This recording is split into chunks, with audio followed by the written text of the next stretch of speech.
Welcome to this episode of Kennedy Saves the World. This is going to be a wonderful episode because not only is it happy hour, Mr. Wonderful is here, Kevin O'Leary. He is, of course, one of the stars of Shark Tank. He's a Shark Tank investor. He is also the chairman of O'Leary Ventures, which when I first read it, I thought it was O'Leary Vultures. And I was about to high five you because that's a great name for a company that Maybe I should change it. That's might not prey bad. upon the dreams of entrepreneurs and inventors. Well, I try and make money with them. That's what perpetuates, my success as an investor. You want young entrepreneurs to have you on their cap table. Mm-hmm. I've been very lucky with that because what happens is you get a reputation and a large community of people that you've invested with for decades. They've had great outcomes and they tell others. So although I don't consider myself to be a regular investor, I'm not like a venture capitalist. I have 10 million followers. That's very valuable. Very valuable. And it ain't cheap. No. That's the way I look at it. No. I mean, you put your reputation on the line every time. No, but I also can reduce their customer acquisition cost by massive magnitudes. How?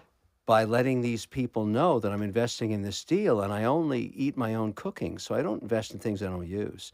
I'm very, very selective. So, I have investments in a wide range of products and services, but I use them. And so I'm able to say, look, I invested in this product because, give me an example, Brooklyn dumplings. I love dumplings. I ran into this company at F1 in Abu Dhabi. They had a pop-up. Yeah.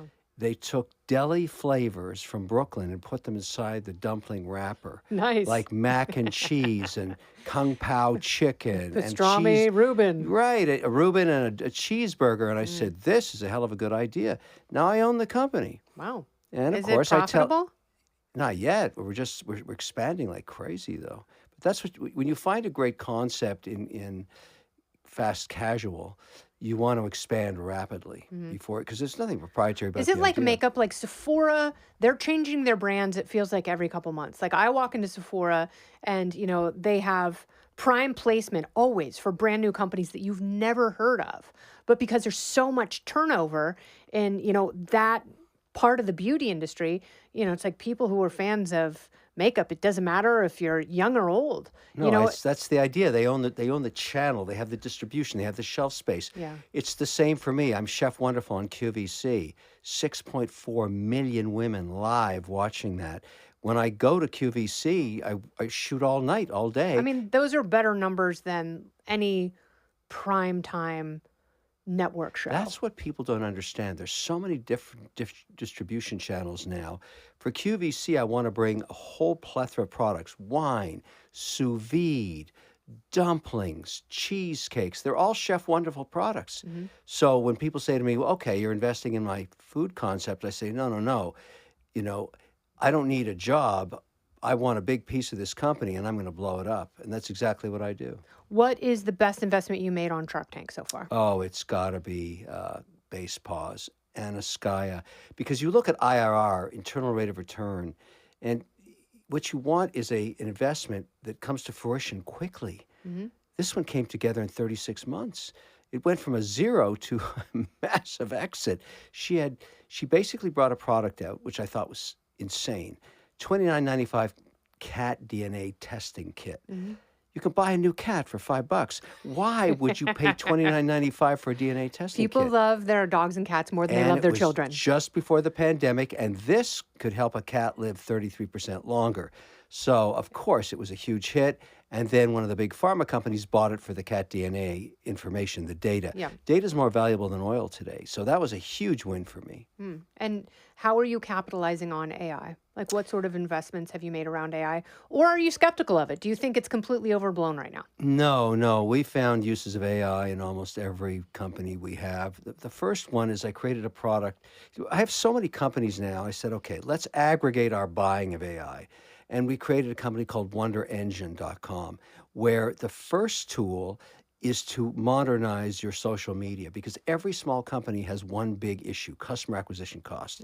The way you acquire customers today is on social media. The way you get social media to work is you become very sophisticated in how you post and how you tell stories. That's what Wonder Engine does. So it helps these companies really maximize their investment in social media, and that was a huge hit for us as well.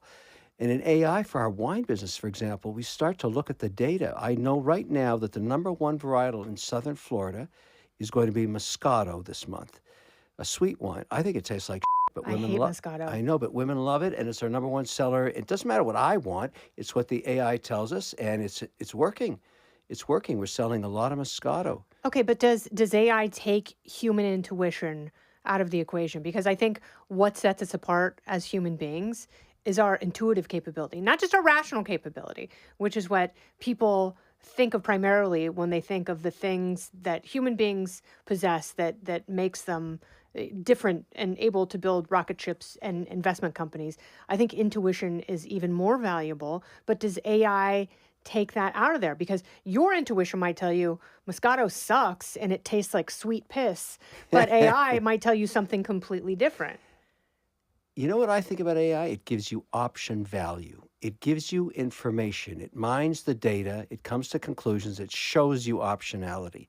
Often options you didn't even think of yourself. And that's why we found it so useful as a tool. In addition to that, the ability to translate. I can shoot a commercial in English in Abu Dhabi and have it available in 42 languages 24 hours later at a fraction of the cost it would have cost to do that 10 years ago. And we do that. We have a Asian version of it, Arabic version of it, French version, Italian, whatever it is. And so that's a very, very useful tool. And AI is becoming even more important in inventory management to let you know where your product should be and when, so you don't tie up money in something that doesn't need to Yeah. be tied up I in. mean, these are things that have plagued entrepreneurs and killed small businesses for millennia. Yeah. So what's wrong with using it as a tool now that you can buy it? I don't think there's anything wrong with it. I So think, okay, so for example, we have a home in Pacific Palisades. Fortunately, we were spared. Unfortunately, we were in the middle of the fire. Half of the homes in our neighborhood burned to the ground um, on our little portion of Pacific Palisades, our little bluff. So we have a lot of smoke damage. It's overwhelming to read an entire insurance document. So my partner uploaded it to ChatGPT and started asking it questions, which I have to say at this point was more valuable than hiring an attorney, which would have been hundreds of dollars an hour for someone to do the exact same thing, which would have taken it much longer than ChatGPT, which spit it out in 30 seconds and told us exactly what the value amounts were, where they were in the document, and what questions to ask an insurance adjuster. well, that's a great example of AI use. I mean, we use it every day for fine-tuning radio and television commercials, 1530s, 59-second commercials. What word would you change to make more impact or get your customer acquisition costs down? Those kind of questions. And very often it'll come up with great suggestions, again, option value, and we fine-tune based on the information it provides. It's used every day in pretty well every one of our businesses. In fact, it's become commonplace. And so we try and aggregate our buys. We use our scale to reduce it. I'll give you another example. Let's say one of my companies is going to spend 1 million a month in digital advertising, including television. Well, that's just one company. Why don't I aggregate all the buying of all 54? So Hmm. I'm buying $5 million worth of ads a day and then parcel it out. So the price goes down 30% when you buy remnant television in scale and volume. So we're saving millions now. That's another business called wonderads.com. Mm. I mean, I'm doing all Were this. you already wonderful when you became Mr. Wonderful? Did you have the name before you actually became wonderful? I've always been wonderful. That's how I got the name in the first Did you place. give yourself the name? I don't know how it happened, but it You know happened. how it happened. Well, I really don't, because I remember being challenged by Sony 17 years ago on Shark Tank saying, we own Mr. Wonderful. And then we found reference to it 2 years prior on other radio and television. So that claim was void. And I own it. I own the trademark Mr. Wonderful. And I must say, with all honesty, I am wonderful. Have you ever gone after anyone for trademark infringement the way Michael Buffer does for saying, let's get ready to RUMBLE? Anybody that uses my nomenclature, in trademarks, I've got wonderful this and wonderful that and wonderful this. Yes, there's lots of litigation. I have one of my largest costs is protecting my brands. Mm. And every day somebody's knocking us off somewhere and we're suing the living out of them. Are you ever going to use AI combined with an army of robots to go after people so human beings don't get No, hurt? I don't think so. But what I am looking at now, in partnership with some pretty big brands, is to create a Mr. Wonderful, an AI Mr. Wonderful, that aggregates all of the books I've written, all of the television I've done, all of the radio I've done, all of the I've been doing this for 20 years. I've been doing it for 32. Oh, you look You're spectacular. very You kind. look like a spring chicken. I'm 81 years old. Oh my goodness. That's good AI right there. But Right? the point is, that's a brand that will live on long after I'm gone, and I'm proud to put it out there, and we'll see how that goes. Again, we'll probably build that in the United Arab Emirates, where I do a lot of business. So, you talked about an investment on Shark Tank that did well for you. What's an investment? And, I think of your collaboration with SBF. Is that something that you wake up in the morning with regret over?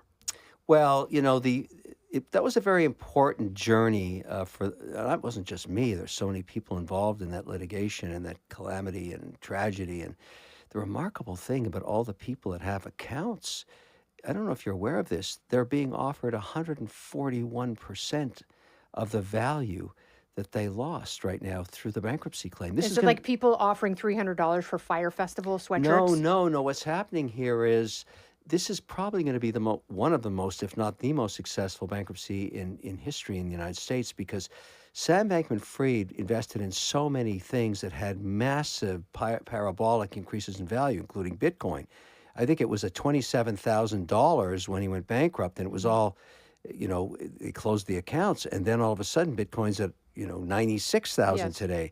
So if you had an account, you haven't lost any money technically yet. If you had equity in the company, rumor has it you'll get 25 cents on the dollar. I'm wondering, that guy got 25 years, and if nobody loses any money, how's that going to work? I mean, that's a pretty harsh penalty for someone who, at the end of the day, may not have lost anybody that had an account at FTX any money at all. Do you think he's worse or better than Elizabeth Holmes? Because they are captivating people. I mean, they're people who are clearly very smart and Well, Elizabeth Holmes never recouped her deal, never recouped any money for anybody. yeah, because it was complete fraud. Okay, well, I don't think Fascinating, I don't think though. you can say the same for Sam Bankman-Fried FTX. However, it's not finished.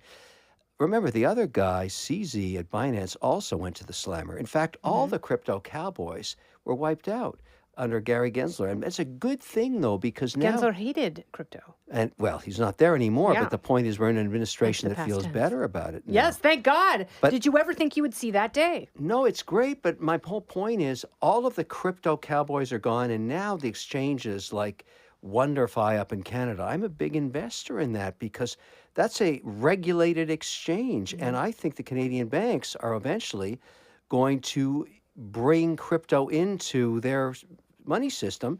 And I want to be in the largest exchange when that happens in each country that occurs. So you can invest in something like Coinbase in the US, WonderFi in Canada, M2 in the UAE. These are places where the regulatory environment is making these things part of the financial services system. So you're basically investing in the picks and shovel of a gold rush. Do you think that the United States will get back on the gold standard? Well, I hope so. I'm an investor in gold too. I don't see anything wrong with it. People say, oh, you have to have only Bitcoin or you can only have gold. That's not true. I have both. They both worked for me. Gold's at a new high. Are they natural enemies? No, not at all. They're just alternative asset classes. So I've made Do you think we should have a Bitcoin standard? Listen, I think what's going to happen is Bitcoin will be regulated, and then institutional investors, once they figure out how to put it into their compliance systems, because right now that's not easy to do with Bitcoin. At 4 o'clock, we mark to market all the bonds and stocks you own. Can't do that. Bitcoin, it trades 24 hours a day.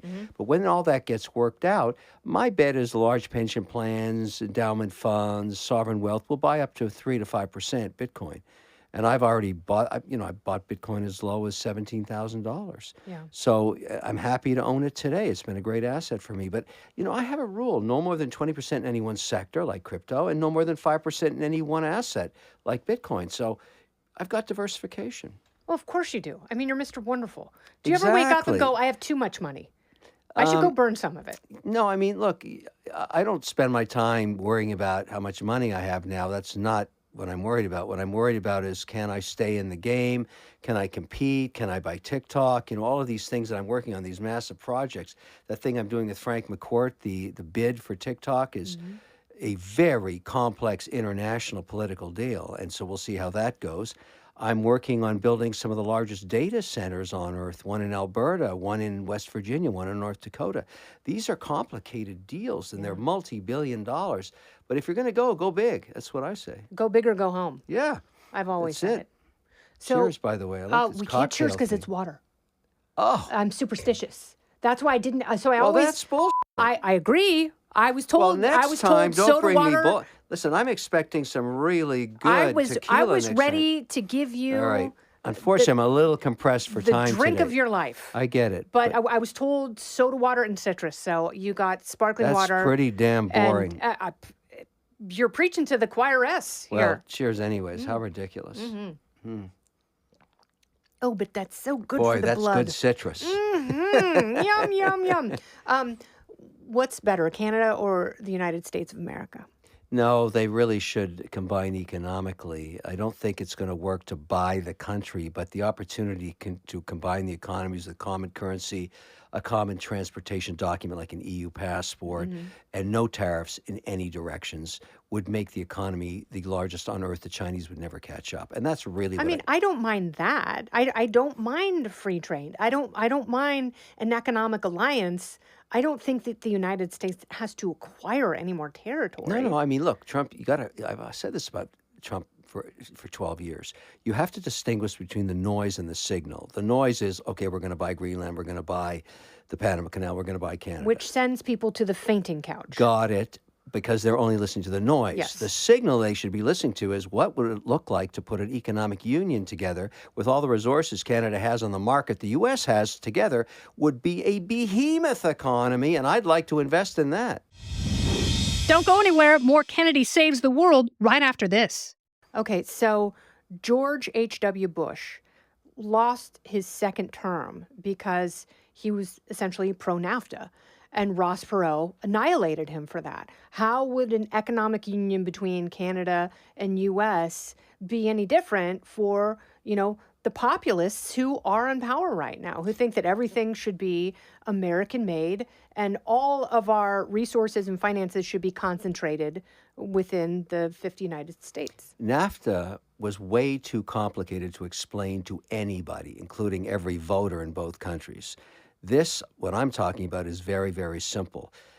11 out of 10 Canadians would rather swap the Trudeau peso for the U.S. dollar right now. Yeah. But I love a good loonie and a toonie. Well, the point is the Canadian dollar is practically worthless because the idiot king up there, Justin Trudeau, destroyed the country with some pretty stupid policy, and everybody's figured that out. But Canada still remains in fact, it may be the richest jurisdiction on earth per capita in terms of what's still embedded in the ground. Yes. And everybody would like access to those rare minerals and all of those metals and all of that paper and all of that water and all of that energy. Alberta itself has 5 times more energy in terms of gas and oil than the whole United States. Now, we're not saying give anything away for free here. We're saying to both sides, what if we combine this into one giant economy? You don't give up your sovereign citizenship. If you were born in Louisiana, you're still there. You're born in Quebec, you're still born. You still have your Canadian passport if you want it. Or you could get a uni passport if you were qualified by both sides. And that passport would let you have free movement anywhere you wanted in the giant continent and economy at one tax rate, say 21%, or one currency. Every single commodity in Canada is designated and determined price exposure and transparency to the U.S. dollar. Barrels of oil and minerals and gold and everything else, it's all USD. So why not just make it all USD?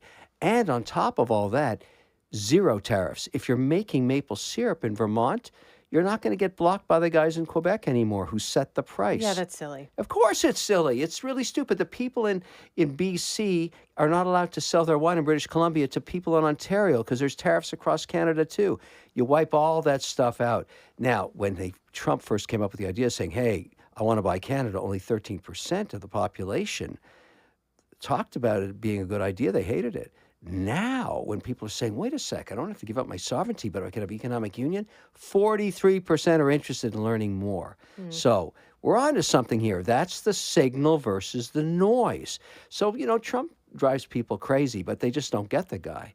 I get him. I understand how he works. I get him. I understand why he works. I just wonder what's going to happen to the Republican Party and who is going to inherit this political era. It's an unknown, but he's got 2 years with a majority mandate until the midterms. He's going to drive the bus the way he's been driving the bus. J.D. Vance, I think, survived a lot of scrutiny and criticism and is now a stalwart number 2. He may be obviously an option for the next election. And the Democratic Party's in disarray. They're going to have to reorganize themselves. They made a huge mistake. They anointed a very weak candidate. Beyond the word salad stuff, she never distanced herself from Biden.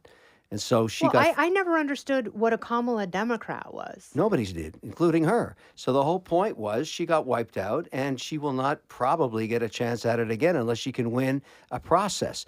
The party has to do some soul searching, and we want a good competitive race. But they're better Democrats than her. Well, then run a process. They should have run them. I mean, in fairness to independents and Democrats, they should have run a truncated primary when they had the chance. I 100% agree with you, and I said it at the time, and I said they've got to get rid of the old guard, Obama, Pelosi, Hollywood stars. What do you think of Obama having a hard time raising money for finishing his stupid, ugly library? Well, he went through a pretty rough time because basically he endorsed her.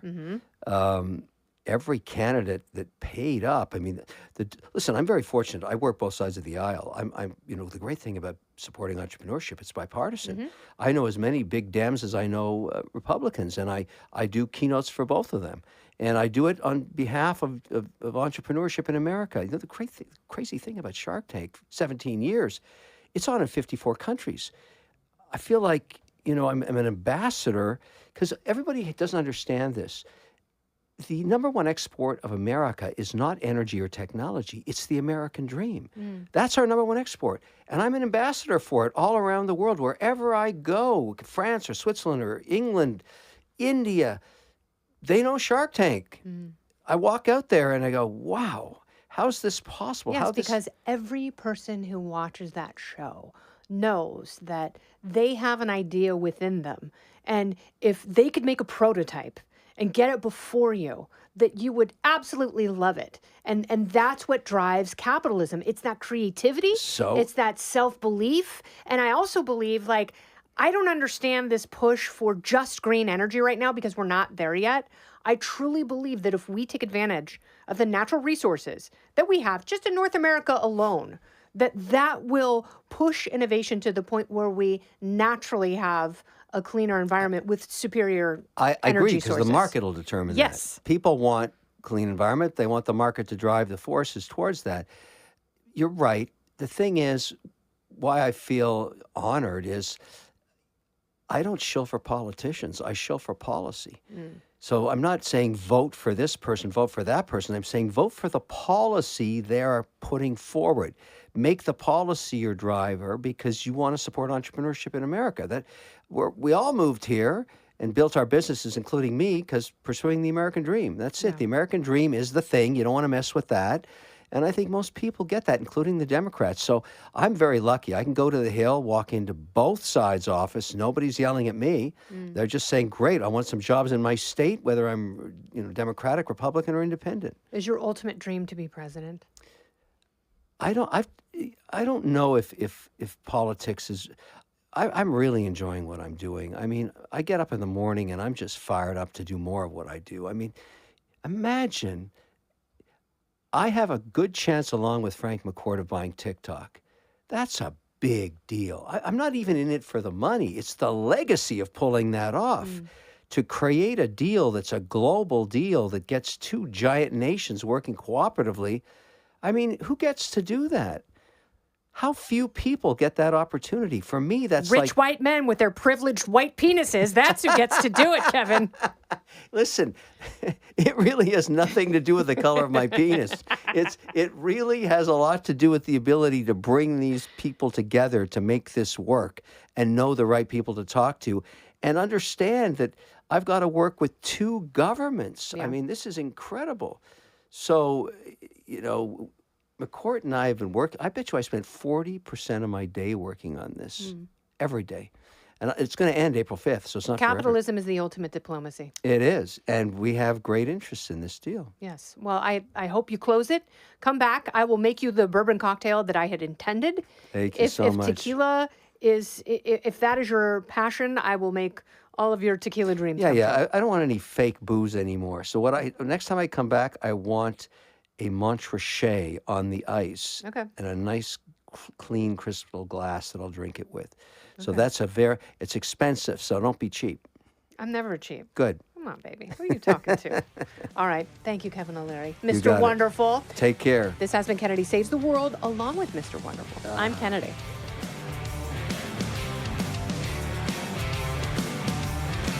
Listen ad-free with a Fox News Podcast Plus subscription on Apple Podcasts, and Amazon Prime members can listen to this show ad-free on the Amazon Music app. Oh, go ahead and leave me a review while you're there. I'd love to hear what you have to say. You've been listening to Kennedy Saves the World on the Fox News Podcast Network.